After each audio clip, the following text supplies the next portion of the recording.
Hello बच्चों, welcome back to my YouTube channel all class update में आप सभी का बहुत बहुत स्वागत है। आशा करती हूँ आप सभी बहुत अच्छे होंगे, आप लोगों की पढ़ाई भी बहुत अच्छी चल रही होगी। तो चलिए आप लोगों को आज मैं बता देती हूँ कि आप लोगों के लिए मैं आज किस टॉपिक पे वीडियो लेकर के आई हूँ। तो देखिए, जो भी आप लोग सेमेस्टर 2 या 3 में है, ठीक है, जो भी स्टूडेंट सेमेस्टर 2 में है, मतलब कि 24 से 28 सेशन के स्टूडेंट्स, या तो फिर जो भी सेमेस्टर 3 के स्टूडेंट्स हैं जिनका एग्ज़ाम अब होने वाला है 23 से 27 सेशन के स्टूडेंट्स, तो जिनका भी अगर एमडीसी मतलब फ़िलॉसफ़ी होगा, दर्शन शास्त्र उसी को बोला जाता है, ठीक है, जिनका भी फ़िलॉसफ़ी है तो उनके लिए कुछ मोस्ट इंपॉर्टेंट क्वेश्चन लेकर के आई हूँ आंसर के साथ, बहुत ही मोस्ट इंपॉर्टेंट है। तो आप लोग वीडियो को पूरा देखिएगा। और मैं आप लोग को बता दे रही हूँ, अगर एमडीसी का मतलब जो सिलेबस होता है सेमेस्टर 1 में भी सेम होता है, सेमेस्टर 2 में भी सेम होता है, सेमेस्टर 3 में भी सेम होता है, ठीक है। तो अगर कोई भी स्टूडेंट्स अगर सेमेस्टर 2 में भी फ़िलॉसफ़ी लिए हैं, मतलब तो या तो सेमेस्टर 3 में अगर जो स्टूडेंट्स हैं वो उन लोगों का भी एमडीसी फ़िलॉसफ़ी, तो सिलेबस दोनों का सेम ही होगा। इसलिए आप लोग आसानी से मतलब देखिए, समझ में आए तो वीडियो को लाइक कीजिए, और जो भी नए स्टूडेंट्स हैं चैनल को सब्सक्राइब कर दीजिए और वीडियो को ज़्यादा से ज़्यादा शेयर कीजिए। तो देखिए, पहला क्वेश्चन क्या है, इसका मैं सिलेबस ऑलरेडी अपलोड कर चुकी हूँ। तो अब देखिए आप लोगों के लिए क्वेश्चन पहला क्या है, वेदों का संक्षिप्त परिचय दीजिए। तो इसका परिचय वेद के बारे में आप लोगों का सिलेबस में था, वेद टॉपिक, तो इसमें देखिए इसका परिचय देना है।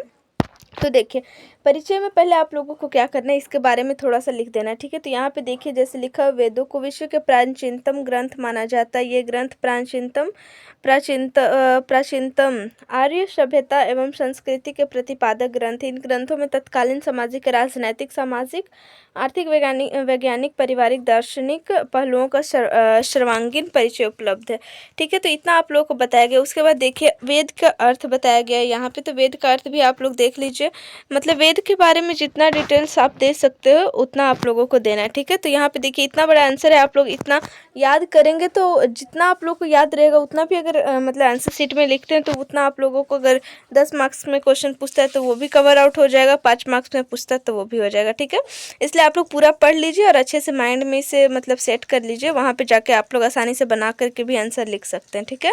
वेद का अर्थ अब मतलब पता करना है। तो वेद शब्द का संबंध संस्कृत भाषा की धातु विद से है, ठीक है। वेद शब्द का मतलब अर्थ कहाँ से उत्पत्ति हुआ, अर्थ इसका मतलब क्या है, सब कुछ आप लोगों को मतलब यहाँ पे लिख देना है। तो वेदों को श्रुति भी कहा जाता है। वेद का अर्थ है ज्ञान, मतलब इतना इतना आप लोगों को पूरा आप लोग देख लीजिए, स्क्रीनशॉट मार लीजिए। आप लोग या तो नोट डाउन करना चाहते हैं तो नोट डाउन कर लीजिए, या तो स्क्रीनशॉट ले लीजिए और उसे अच्छे से आप लोग पढ़ लीजिए, ठीक है। फिर यहाँ तक आप लोगों को वेद के अर्थ के बारे में बताना है, ठीक है। उसके बाद फिर वेदों की उत्पत्ति, मतलब कि वेदों की उत्पत्ति किस तरह से हुई, वेद के मतलब कितने काल हैं, सब कुछ मतलब बताना है आप लोगों को। तो यहाँ देखिए इतना आप लोगों को इतना भी आप लोग देख लीजिए, इसे भी स्क्रीनशॉट ले लीजिए, ठीक है। उसके बाद चलिए आगे, यहाँ पे है वेदों की संख्या के बारे में। फिर वेदों की संख्या के बारे में बताना है। तो वेदों की संख्या जैसे मतलब कितने वेद हैं, तो जैसे हो गया 4 वेद, तो ऋग्वेद, यजुर्वेद, सामवेद, अथर्ववेद होते हैं, तो आप लोगों को पता है। फिर इन चारों वेदों में सबसे बड़ा कौन है, इसी तरह से तो आंसर बढ़ाया जाता है, ठीक है। आप लोगों को तो पता है, जो भी आर्ट्स स्ट्रीम का स्टूडेंट्स उन लोगों को पता होगा कि मतलब आंसर शीट को मतलब बढ़ाया कैसे जाता है, आंसर को बढ़ाया कैसे जाता है। तो मतलब जो एक टॉपिक है उसी को बढ़ा के लिखना, ठीक है। जितना आप लोग उसके बारे में नॉलेज है उतना आप लोग उसके बारे में लिख दीजिए, आप लोगों को आंसर में मार्क्स आसानी से मिल जाएगा, ठीक है। तो इन चारों वेदों में से ऋग्वेद सबसे बड़ा, प्राचीन, महत्वपूर्ण है। चारों वेदों का संक्षिप्त परिचय निम्नलिखित है। फिर चारों का देखिए डिटेल्स में, उसके बारे में, चारों वेदों के बारे में क्वेश्चन में तो ऐसा कहीं नहीं पूछा गया था उसके वेद मतलब कितने प्रकार के, सारे के डिटेल्स नहीं, लेकिन आप लोग को मतलब कितना मार्क्स का क्वेश्चन उसके हिसाब से आंसर लिखना है, ठीक है। तो वो आप लोगों को मतलब डिपेंड करता है खुद पे कि आप लोगों को कितना लिखना है, ठीक है। तो आप लोगों को मतलब इतना तो अनुमान हो ही गया होगा कि मतलब कितना मार्क्स में मतलब कितना आप लोगों को लिखना पड़ेगा आंसर, कितना लाइन लिखना होगा, कितना पेज लिखना होगा, ठीक है। अगर इस टाइप का आप लोग को नहीं नॉलेज है तो आप लोग कमेंट कीजिएगा, इस पर भी वीडियो ला दूँगी कि कैसे आप लोगों को क्वेश्चन लिखना है। तो यहाँ पे फिर देखिए ऋग्वेद के बारे में यहाँ पे थोड़ा सा मतलब डिस्क्राइब कर दिया गया है, तो ये भी आप लोग स्क्रीनशॉट ले लीजिए। उसी तरह से देखिए जितने वेद हैं, मतलब यजुर्वेद है, उसके बाद सामवेद है, सबके बारे में यहाँ पे मतलब दे दिया गया। तो आप लोग इतना स्क्रीनशॉट ले लीजिए। उसके बाद फिर सामवेद के बारे में देख लीजिए, अथर्ववेद हो गया, आप लोग स्क्रीनशॉट लेते जाइएगा, ठीक है। मैं पढ़ करके नहीं बता रही, वीडियो ज़्यादा लॉन्ग हो जाएगा, वीडियोस को इतना आप लोग देखना नहीं चाहते हो, इसलिए आप लोग स्क्रीनशॉट ही ले लो, ठीक है। देखिए यहाँ पे 4 तक हो गया, 4 नंबर पॉइंट। उसके बाद चलिए बस इतना ही वेद के बारे में था।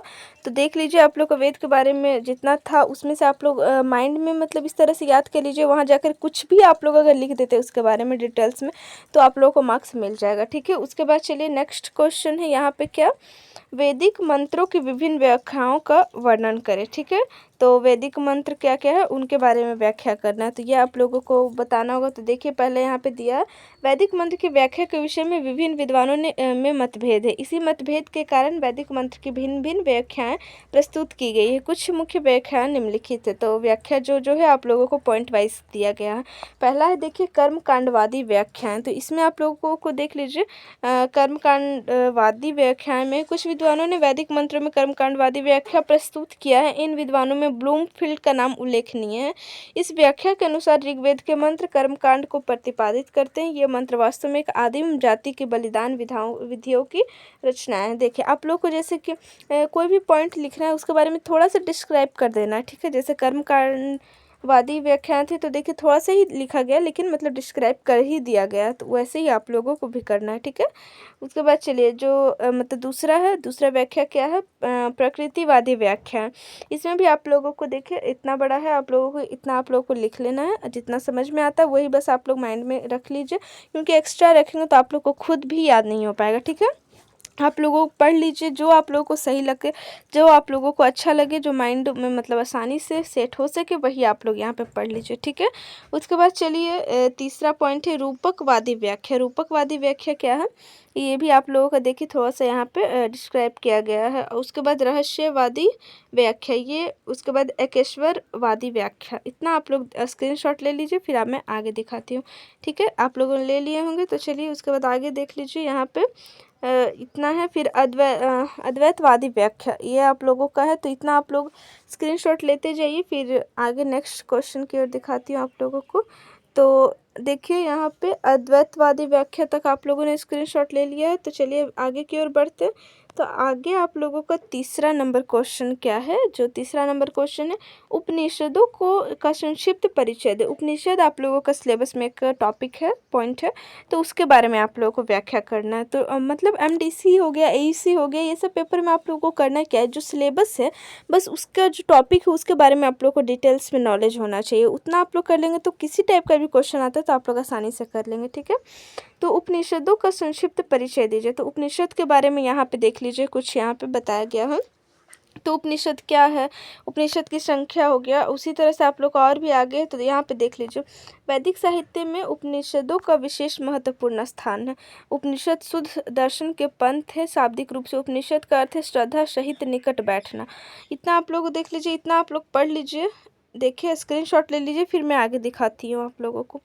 इतना हो गया। उसके बाद उपनिषदों की संख्या की बात करते हैं। तो इसकी संख्या के बारे में मतलब उपनिषद के बारे में पूरा डिटेल्स में लिखना है, तो उपनिषद की संख्या के बारे में लिख लीजिए। तो उसके बाद चलिए आगे फिर टॉपिक्स आप लोगों को मिलते रहेंगे। उसके बाद देखिए क्या है उपनिषदों का महत्व, आप लोग इतना स्क्रीनशॉट ले लीजिएगा। उसके बाद देखिए उपनिषदों का महत्व के बारे में बताना है। तो उपनिषद का महत्व क्या है वो आप लोगों को बताना।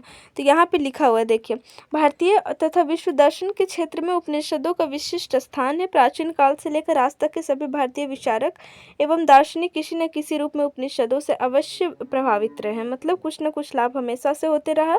तो उसके बाद देखिए, महान भारतीय दर्शन वेदांत के प्रणेताओं का दर्शन भी उपनिषदों पर ही आधारित है। गीता भी वास्तव में उपनिषदों का सार तत्व है। प्राचीन दर्शनों के अतिरिक्त आधुनिक वैज्ञानिक युग के भारतीय विचारक भी उपनिषदों से अत्यधिक प्रभावित है। शंकराचार्य, रामानुजाचार्य तथा श्री अरविंद एवं महात्मा गांधी के दार्शनिक विचार भी उपनिषदों से स्पष्ट रूप से प्रभावित है। यहाँ पे देखिए आप लोगों को बहुत सारे महान पुरुष हो गए, वैज्ञानिक के बारे में, प्राचीन काल में सबके बारे में आप लोगों को बताया गया कि उपनिषद का महत्व कहाँ कहाँ हुआ। तो आप लोग पढ़ लीजिए, देख लीजिए उपनिषद का महत्व कहाँ हुआ, फिर आप लोग आसानी से एग्जाम में लिख सकते हैं, ठीक है।